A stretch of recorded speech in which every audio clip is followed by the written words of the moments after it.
So my opener is because this is Wednesday Western. I just like to ask people what their favorite Western is. Well, I love it. I don't watch much movies or TVs, but I've seen Tombstone probably 70, 80 times. It was always my go-to in college, and yeah, the old Doc Holliday's one of the best ones at it. So yeah, Tombstone eat far and away my favorite. What a great portrayal of Doc Holliday too, because there have been a ton of them. We got a ton of White Earps, we got a ton of Doc Hollidays, and that one is a really special one. Yeah, God bless Val Kilmer. He did a great job at it. Amen, brother. Okay, so what does the title Rio of Mercedes mean, and how did that get started? Yeah, so the Rios family has been making boots since 1853. They started down in Hinadaltadan, Mexico, and came up to the border area of South Texas around the turn of the century. That was kind of when the border was getting secured. We had the U.S. military down here setting up Fort Brown and Fort Ringgold and Brownsville and Rio Grande City and policing to try to protect and try to create some opportunities for farming families to come down to South Texas and take advantage of what we call the Magic Valley, which is a fertile valley area along the Rio Grande River here. And so, yeah, Zeferino Rios and his family moved up here to follow the money. And Zeferino settled in the town of Mercedes, which is the town where we still are. And his brother went up to Raymondville, Avram. So Avram was Rios of Raymondville. He really focused on making boots for the Caninos, the ranch, King Ranch, and the ranching families up in the cattle areas of Texas, and then the Zeffirino's family really focused on a lot of the more dressier, fancier boots for all of the Midwestern folks that were moving down here to raise cotton and farm and vegetables and stuff. So that's the Rios of Mercedes. So yeah, a lot of people think it's Rio Grande River, but it's Rios of Mercedes. Rios. Yeah. Very cool. What a, Yeah. what a classy name right there. Yeah, anytime I'm checking into a hotel and I tell them my email address, they always think I'm like a Mercedes-Benz dealer or something. I'm usually wearing a cowboy hat. I worked out this morning and was hot and sweaty, and so I put a golf shirt and a cap on. I forgot we were doing the podcast, but yeah, I'm dressed down today. But usually I'm like, yeah, not a Mercedes dealer. Cowboy hat and cowboy boots and a big old buckle, but yeah, they never really quite figure out the city thing. But yeah. Nice. So are you from South Texas? Yeah, from the Valley. My family's four generations down here. We were one of the families that came down here to farm. My Wow. great grandfather was a cotton farmer, and they were up in the Dallas Fort Worth area. Further north than that, moved down, and my grandfather ended up buying into a chain of auto parts stores called Burton Auto Supply, which was a store that started in 1919 down here, and my brother's still running it. My dad and uncles took it over, and then yeah, my brother runs it. So mainly so yeah. Brownsville moved to Westaco area. We're kind of a bunch of cities all along the Rio Grande River down here. So yeah, raising. They got three girls that are. I guess going to be fifth generation Rio Grande Valley. So yeah, long time Oh, down here. that's fantastic. Yeah. Did you grow up on a ranch? No, no. Like I said, my family was in the auto parts business, so Gotcha. we didn't really do a lot of ranchy stuff. We were more neighborhood kids. Played baseball. We had a big old half pipe ramp in our backyard. We skateboarded and played football and soccer and everything, basketball. And my brother started chasing a gal in high school that was a barrel racer, and he got in the show in cattle. He was 4 years older than me and doing the show cattle thing. And so after I got out of junior high and moved into high school, I followed right in his footsteps and started doing the FFA show cattle deal and did FFA leadership and district. And he chased his girlfriend up to Sam Houston State in Huntsville. And she was a barrel racer up there. And we ended up both going through the ag program, ag business. And yeah, it was a great path to take. And of course, wore cowboy boots all doing that, and so I knew my now wife since pre-K, so I grew up Wow. with her, and her dad was in the boot business. Obviously, they've been doing it for 50 something years, and so always was kind of around it and knew what they did, and we dated in high school and stuff. So very familiar with the industry, and thanks be to God, God put me in the Western industry for good. Not where I expected I was going to be, but boy, it sure is a perfect place for me. Amen. Yeah, that's the beauty of where God takes us, man. Um, Yeah, it's following His will brings peace, and exactly where thankfully I landed was exactly where I needed to be. And boy, that's what people always say. What do I love most about my job? And it's this industry that I get work in. I mean, mom and pop retailers all over the country, and for the most part, they're second, third generation. They're in small community, rural community areas that are super, conservative Christian background. There's morals, values. They stand up. I mean, you can't have a successful small business in a small community if you're not doing things the right way, because you're going to see those same people that you're selling to at church and at school and in the restaurants, and you've got to be doing things the right way. And thankfully, that's what a lot of our retailers build their business around. yes, I mean, small business really is the backbone of our country. Amen. So do you remember the first time you put on a pair of Anderson Bean boots? Well, I actually have my first pair that my father-in-law gave me up here. They were actually Rios and Mercedes, and they didn't fit me very well because I didn't know what size I was wearing. So yeah, he got me a pair in college. I worked at a sale barn in Huntsville, a cattle sale barn all through college, and I was wearing Red Wings and who knows what other boots. And he finally gave me a pair of boots, and yeah, I felt pretty cool because I knew how expensive they were. I'd never worn boots that fancy, but they were some old rejects out of the outlet store. I still got them up on my trophy wall over here. And yeah, they're Nice. pretty special feeling. I never had something that fancy on my feet before. You could just tell once you put your foot inside. You could tell. Yes, sir. Yeah, there's in fact, we make boots down in Mexico as well, some price point boots, and we've gotten so far behind on production. I'll wear some of the boots that we make down there. They're good boots for the money, and if you're not riding and using them as a tool, they're good boots. But boy, when I put my Rios on or my Anderson Beans, there's just something different about that feeling of just all leather, really conforming molding to your foot, and just that high level caliber of leather that just fits differently. And that's there's something special about that. So where does the name Anderson Bean come from? Yeah, so in the mid '80s, my father-in-law, Trainer Evans is his name, and his partner Pat Moody, they decided that they needed to build a boot that was a little bit more price point oriented, but still domestically made. So they took the model of Rios Mercedes and just shortened up a few steps in the labor process and tried to streamline some of the options and kind of making it a little bit more of a production type boot. And so they started this brand called Anderson Bean. And my father-in-law felt like he's a fifth generation West Texas feedlot cowboys. And he said that the old ranch women, the women that ran the ranch, never got the praise and the credit they deserved. That the ranching guys always used to go out and have the biggest dogs and kill the biggest deers and do all the big cowboy stories. And the women were the home raising them. And so he named it for his great grandmother and his grandmother and his mother, Helen Anderson and Macy Bean. And he just thought those women needed a little bit more credit, and so named the boot company after them. That's cool. I like Yeah, that. I like that aspect. yeah, Um, that's it was a pretty smart deal. so what? It also has like a nice ring to it. And the logo. I love your guys' logo, man. It's like a branding, you know. Exactly. That was what it was supposed to, and it's actually supposed to look like a pair of boots too. If you look at it, the way the A and the B come together, but I don't know, some That's marketing company clever. in the '80s came up with it, and thankfully it stuck. But yeah, it's a pretty good logo.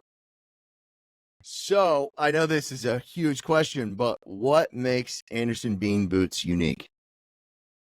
Yeah, I kind of just spoke on it a little bit, but a lot of it starts with where we start, and that's really good relationships with our suppliers, and that we try to treat our suppliers the way we want to be treated from our retailers, and that's being really loyal and paying well, or giving them plenty of time to procure the materials and to do things the right way, and just really build up relationships so that the products that we start with, I mean, leather is a huge part of the cowboy boot. And so if you don't have good leather and good high quality materials, that boot's not going to hold up. And so really building those relationships with the suppliers so that they know what our customers are putting the boots through to make sure that we have high quality materials going into it. And that was one of the things that we started off with. We can build a cowboy boot in the United States, but it can be made pretty much completely with materials coming from other parts of the world, especially coming out of Mexico.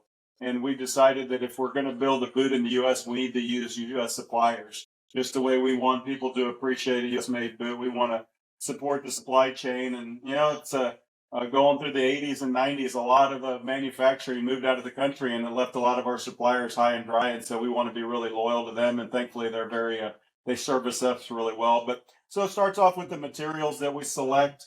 But then it's just a lot of it is the construction, doing things the right way with a leather insole, a leather heel counter. And people go, well, what does that mean? It means that boot molds to your foot. The more you wear it, the more it molds. Anytime you get leather wet, the pores open up and it just shapes around your foot. And then just using high quality lining leather that rubs against your leg. And we use a latex water-based glue on a lot of the processes that make it that breathe a lot better since it's water-based. A lot of other companies use a rubber cement that's cheaper and quicker. It creates a vapor barrier, so the boots get hotter. It's kind of in Texas, Oklahoma. Yeah. Summertime, people go, oh my gosh, I'm going to wear sandals. I'm going to the beach. It's so hot. Our customers kick it into full gear. I mean, that's when all of our team roping start up, all the high school finals rodeos. And in fact, we got the IFYR going on in Shawnee in a couple of weeks. Anyway, we got a lot of those big summer activities going, and people are wearing cowboy boots, so we want them to be comfortable. And then the recraftability of our boots really make that value. People always want sustainability. I mean, there's nothing better than a boot that you can take to a local cobbler. He can pull the sole off of them and knows how to rework them because they've got the guts in them. And so if you take decent care of a pair of boots of the leather, you can resole them 4, 5, 6, 7 times. And I mean, that boot, you may spend $350, $400 on a boot, but $150 every time you get like a pretty much brand new boot. So anyway, that, the longevity and that way that boot molds and forms to your foot is just that comfort level it's hard to beat. So have you seen Ride the High Country, the Western? No. I'll share there's a little clip in there. It's Randolph Scott and Joel McCrea, and there's a clip in the movie that I'll send to you where they're sitting at a stream and they got their boots off, and Joel McCrea is showing Randolph Scott his boots, and they got a hole in the bottom. And it's a funny scene, and he's just describing, it took me so much pressure to get that boot maker to put the hole in the bottom, but I just needed those boots to breathe, man. So what kind of beating because this is, I guess, a 2-part question. You often describe your boots as being useful, like they're a tool. So what kind of beating can they take, and what does that mean for them to be a tool? Yeah, so I mean, a lot of our core customer base is competitive horse show world. And so cutting horse, reining cow horse, these are trainers. It'd be like if you were going to put Michael Jordan in a pair of cowboy boots. I mean, these guys are the top of their industry. And people pay them hundreds of thousands of dollars to train their horses. It's kind of like when you go to Kentucky Derby, you watch it on TV, the trainers are the top notch. Well, they're just training other rich people's horses for the most part, right? But those guys and all of their staff are horseback every day, training 4, 5, 10, 15, 20 horses. And so they ride, they get them off, they wash those horses down. They're in the stalls, they're in the pens, they're in the manure, they're in the urine, they're back up horseback, and especially the cutting horse guys, because those guys, they just ride and ride and ride and ride. And we always say it's best to kind of rotate your boots, let the leather dry. These guys don't rotate their boots. It's day in, day out. They're wet, they're dry, they're wet, they're dry. They've got spurs on them. And so if we can build a boot that can hold up to that kind of wear and tear of a guy who uses that boot, I mean, they're using that because they've got to compete in them. They've got to train those horses. Whenever it is the competition is on, they've got to go. And so that's when we say that's a tool to let that guy be successful. But then you get the the real, West Texas, feedlot cowboys and these guys up in Montana and Dakota that are riding horseback. I mean, you get a heel fall off your boot and you're in the middle of mountain country, there's no way to fixing that. And so that's a tool that you've got to use, and you're riding up and down mountains and hills and in and out of streams and stuff. And so it's a livelihood for a lot of our customers that need those boots to actually survive and work in. So I guess that's kind of the framework, is if we can build a boot strong enough for those guys, then it'll last good enough for any normal guys like me and you. Absolutely. Yeah, I mean, because boots are so important, even, it's what you wear to a wedding. They're what you wear to a funeral. They're what you wear in any really important, or even to the grocery store. So that's really cool that they can withstand that level of pressure. Yeah, no, and I think that's one of the things that brings you credit whenever those guys are wearing the boots. Then the rest of the guys go, man, if that guy's wearing them, then it's the same way. Michael Jordan and the Nikes. I mean, that falls all the way down to the kids in sixth grade that are in the junior high team. They want a pair of those things too, because the best guys wearing them, and that kind of works the same way with our world. And the other thing is, Oklahoma City, Fort Worth, Amarillo. There's a horse show event going on in those towns just about every weekend, and these guys come from all over the country. And if you've got enough money to be in this industry and you're flying in and bringing horse trailers and things, you're probably a pretty big wig in your community. And so whatever you take and see, hats and saddles and tack and boots from Fort Worth, Oklahoma, Amarillo, and you go back to your community, everybody's watching you and seeing what you're wearing, seeing what you're coming back with, seeing what kind of saddle you've got. And so you create all these little disciples all over the country from these guys that are the big wig in their community with the coolest, newest things, and hopefully the best quality as well. So this is interesting, because when I kind of put out, we have in our Slack channel at work, we have the general section where you can ask questions to every single person in the whole company. So I don't know how many it is. I think it's like 300 or 400 people. And I said, hey, I need to know what the best American boots are. And without any competition, you guys came at the top. And from the people whose opinion it weighs a little bit more, you know what I mean? Like, so that was pretty cool to see. That's when it was, and not only that, it was like, you got to talk to Ryan. Ryan is a good dude. He not only is he crafting these really amazing boots that everybody needs to have, every American should wear. He's in line with this mission. So I figured I'd tell you that much. Well, that's always music to our ears. It's nice when people can appreciate it too, but that's obviously not what we're in it for. And you bring up the bigger mission, and that's we always say we're not saving lives here, but we're trying to create opportunities, and that was actually felt at one point that I might be called to full-time ministry work, and went and did a come and see weekend. And anyway, figured out that the Lord said, there's other ways that you can serve me, and plugging back into our community here and community service, and then leading this company and trying to create opportunities. I want a better way of life for everybody involved. And our core value, the first one is we will honor God in all that we do. And then we'll do the right thing when nobody's looking, and we go through the quality and supporting our retail partners. But we've got 235 lives that depend on what we're doing here, and families, and making sure that they can see what doing business the right way is, and hopefully the way I love my wife and love my kids and serve each other. And so it's a tremendous responsibility. I mean, there's a reason why there's not a lot of footwear manufacturing left in the U.S. You've got to do things the right way, and thankfully we've got people that respect it. I mean, we just had our human resource department put together a little list the other day. We've got 62 employees that have been with us for 10 years or more.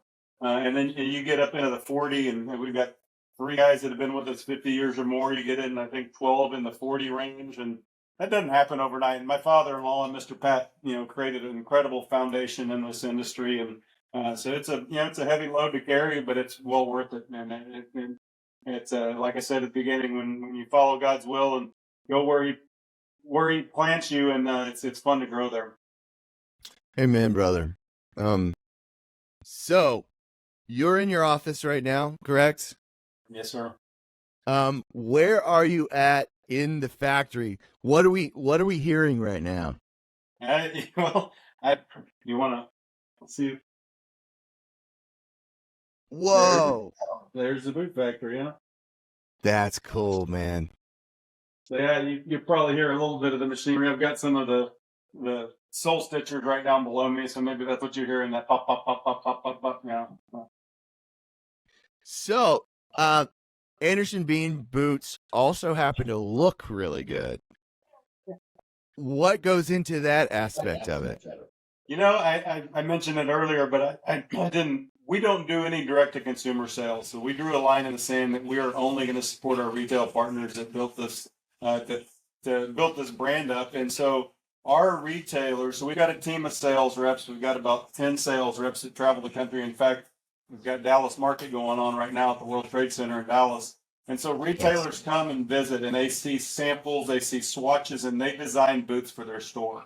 And so what that gives our retailers is they are the design team. You know, leather suppliers will come down and guys that don't know us will go, well, where's your design team? And I'm like, you're looking at, I like picking out leathers and my wife does a lot of stuff, but our retailers design them. So say you got Michael Kahn that has Dollar Western Wear in Lubbock, Texas. Sales rep Doc Watson will go out there and show him some different samples. And Michael's gone like, I got a fresh batch of Red Raider kids, freshmen coming in. He goes, I want a good black smooth ostrich. I need a good price point for those kids. Black smooth ostrich, but I want a red kid skin top, and I want white and black stitching with white side seam and trim. And those kids are going to be dancing, so put a leather sole and a walking heel. Well, he'll design it exactly for that customer and that price point. Well, when those freshman kids roll in and they go, oh, wow, I'll check out those boots, and they go in the store and they go, well, let me go see if I can find them cheaper online. Guess what? He designed those things exactly for his store. So he gets to make a nice margin on it, which is what a retailer needs, is to be able to keep his doors open. And that kid gets something that's unique and different. And so that really drives the Anderson Bean creativity, is always having something unique and different. And again, going back to our relationship with our suppliers know we pay good. They know we hit the market fast. We don't have to go through all this research and development and testing and things. I mean, I'll see a new skin. In fact, we had our suppliers from South Africa, our ostrich suppliers, here a few weeks ago, and they brought in a cool olive green ostrich leather. Well, guess what? I'm showing that to retailers the next week. We're getting orders on it, and we hit the market and you start seeing what different colors and different finishes are. And so it kind of, we're not, I don't want to say we're industry leaders because we're so smart or talented. It's just because we move fast and we listen. And that was, listen to what our retailers are asking for. And, we're not smart enough to figure out what's going to be hot in fall of 2027, the way all these, fashion brands dictate kind of what's coming and what's new. But yeah, unique hides and skins are our name. I mean, we do carpincho, we do stingray, we do kangaroo, we do elephant, hippo. We do beaver tail. We do, giraffe, zebra. I mean, a lot of exotics. I saw a shark. Yeah, shark. Yeah, I mean, and that's all highly regulated as well. People know how to, get all these skins. In fact, there's an organization called the Conference International Trade of Endangered Species, and everything's tagged, everything's monitored. And I mean, it's just the same way. Like, I don't know if you've ever been to Central Texas or so, but I mean, everybody's got a brush guard pretty much on your truck or car because there's deer everywhere, and the population's just crazy because all these neighborhoods. Well, you've got to cull. You've got to maintain the population at healthy levels. Well, the same thing goes with a lot of the animals in South Africa and Zimbabwe and things, and so that's where a lot of that elephant and hippo and giraffe type production comes from. But anyway, didn't mean to go down that road, but I listed off. My kids always used to think it was funny when we'd go to the zoo because I'd be like, they're like, hey, what? I'm like, oh yeah, I just made a pair of boots out of that. And yeah, and I'm like, what? That's fun. Not everybody always appreciates that. Why are this might be a dumb question, but why are ostrich boots kind of spiky? That's where the feathers were. And so just like you've got pores in your skin, when you pull those feathers out, that's where the quills were. Yeah, and so you get the bumps on there. Yeah, and actually, oh, sorry. Go ahead.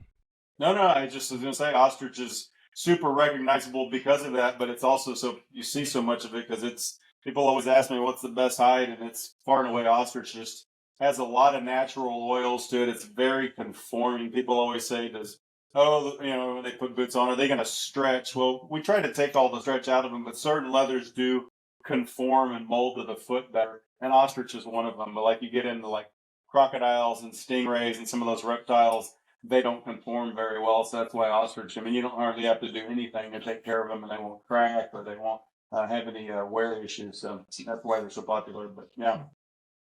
I didn't know about stingray, but that makes sense. Yeah. Most fish stuff is you get in reptiles and things like that. They don't have a lot of natural oils to them, so you got to really take care of them. Lizards, another one, cracking and things. So how can people find Anderson Bean boots?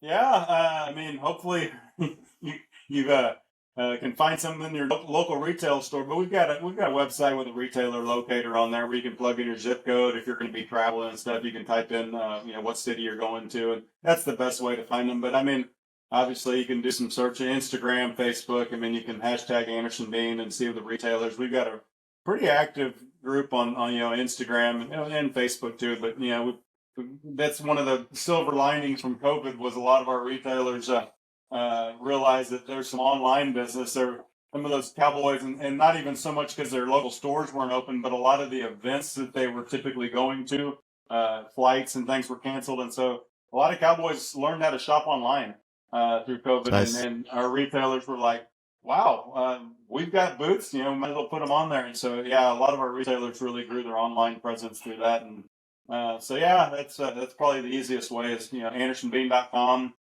We've got our family of brands website where you can look at all of our different brands. We also built a brand called Olathe Boots. We bought out of Olathe, Kansas back in 2001, but they had roots back to 1875 up in Kansas City area. So yeah, three brands that are all domestic. You can also look at some of the price point brands that we built down in Mexico as well. Nice. So I think my next trip will probably be down. I'd love to go down and see the factory and really get that on camera. So I haven't talked to my editor about this at all, but I'm just listening to the Holy Spirit. You know there might be an anonymous donor that will pay for your flight down here, so you can get the time off. Well, Ryan, is there anything else that I should ask that I didn't ask? No, Kevin, I've enjoyed the visit, and I appreciate y'all focusing on the Western industry and some cowboy boots and all things. It really is a great industry, and it's been nice to see people say, oh, this must Taylor Swift and Beyonce and Yellowstone and these attentions things.